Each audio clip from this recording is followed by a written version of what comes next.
Okay, everybody, welcome back to the Running Through YouTube page. My name, of course, is Justin Horniker, and with this topic today, I wanted to kind of approach it quickly because I think I'm going to cover it more in depth on the podcast. But I've been thinking about how I want to approach this, and I've come across what I want to say.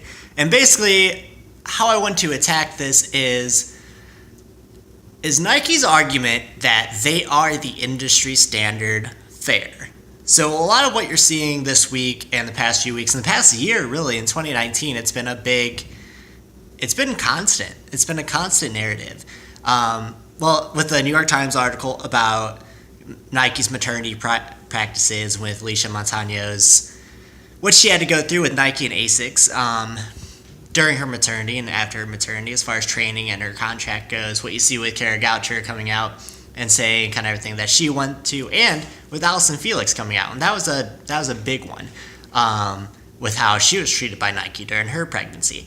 And a lot of times, and what a lot of this comes down to is, one, reduction clauses. So that's been a big narrative for a while. If you remember Boris Berrien's contract dispute with Nike and New Balance offered him a contract. Nike had it in their clause that they could match his next contract offer. They matched it money-wise, but theirs had reduction clauses. It had to go to court because Nike argued that their contract had the same value despite it having reduction clauses, which isn't the same value if you get a contract without them in it.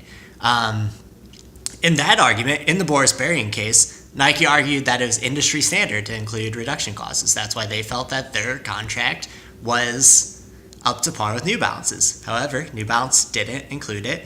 But also, the argument that things are industry standard when you are the industry standard is not a good argument. So Nike and Adidas, for better or worse, control the industry because they have so much money in it that even though there are other brands that have been making strides, so New Balance, Brooks have both come out with their maternity policies that they've had in progress, and they don't have reduction clauses in their contracts. Same with Oiselle.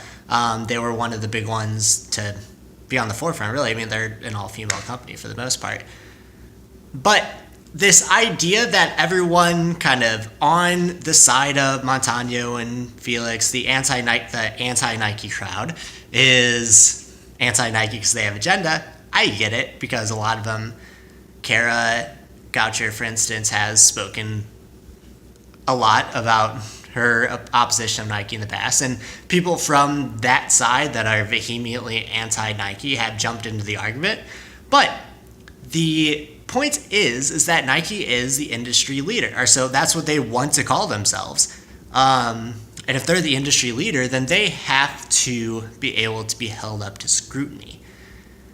So, what we talk about with Boris's case and with Nike and USATF and trademark infringement that Oiselle has gotten in trouble for in the past with World Relays and Nike basically owning that uniform, and you can't use any of that promotional footage with any of your own logos in it.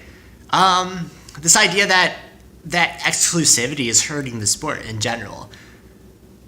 So the narrative, I think we're on the right track, but the narrative is going to keep coming up. I mean, we saw it with Kemoy Campbell's injury earlier this year in indoor season, and the talk of healthcare and the talk of if athletes, the industry standards that track and field athletes are independent contractors contracted to the company they've signed an endorsement deal with.